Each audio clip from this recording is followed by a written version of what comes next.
Okay, this lesson is on verbs, and we're going to look at action and linking verbs to start. So a verb expresses an action, or it states that something exists, or it links the subject in the sentence with a description of it. So verbs do one of three things in every sentence. A sentence cannot exist without a verb. Okay, so even though we may say that linking verbs don't express action, when you say that something exists, you are saying existing is an action, right? It's something that we do, So in the end, verbs do express some type of action in the sentence, even if it's not what we think of as a physical or mental action. And so they fall into the two categories, action and linking. So we're going to look at action verbs first. I would say they're definitely easier. So an action verb says what the subject of the sentence does. It names an action. So for example, Harold painted the fence, right? Painted is your verb. It's telling us what the subject Harold's doing, and it is an action that we can see. Miguel studied all weekend for the test. Okay, so studied is also an action, even though we may or may not feel that we can see it. So action verbs can express visible actions like writing or running, or mental actions like thinking or remembering. Those are not things that we can see somebody doing, but they're still actions. On the other side, linking verbs state that something exists or that it is. Okay, so again, even though it's not an action like running or talking, the act of existing is still an action. It connects the subject of a sentence with a noun or an adjective in the predicate. Okay, so that's what we call them linking verbs. They're linking the subject to the predicate. So for example, John McGraw was the manager. So here we're saying he exists and he's the manager. We're renaming him. Okay, so it's the same person. It's John McGraw is his name, but then other people know him as the manager, right? And so it's linking the subject with a noun in the predicate that is renaming him.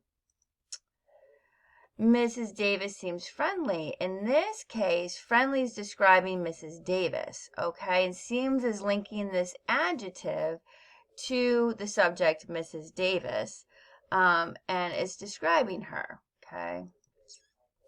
The cat is a beautiful Persian.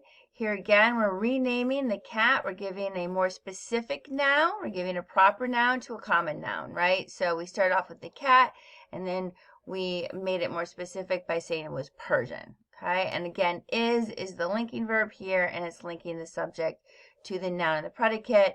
They both are talking about the same noun, the cat. So the most common linking verb is be. These are all the forms of be, okay? So basically, is, am, are, was, were, be, being, and been, right? In this last column, been, being, and been. Those are all the forms of be, okay? Is, am, are, was, were, being, be, and been. These are all the ways that we can combine that into different kinds of verbs, okay? So we have all of our progressive tenses, right? Am being, are being, is being, was being, were being. We have conditional tenses, right? Can be, could be, maybe, might be, must be, shall be, should be, would be. And then we have our perfect tenses with have, has, and had being combined with been. We had some conditionals in front of that with been, could have been, may have been, might have been, should have been, and would have been. And then again, the simple tenses is, am, are, present, was, were, is past, and then we put the will in front of be, will be is future. So these are all forms of be that can be used as linking verbs in sentences. We do have some other common linking verbs that we use. So appear, become, feel, grow, look, remain, seem, smell, sound, state, taste, and term. These are also commonly used as linking verbs. What makes them tricky is that most of these verbs become being an exception, seem being an exception. But most of these verbs can also be action verbs. Okay, they have very different meanings when they're being used as a linking verb versus an action verb. So the easiest way to tell the difference is to look at the structure of the sentence and ask, what is the verb doing? So the bread smelled stale.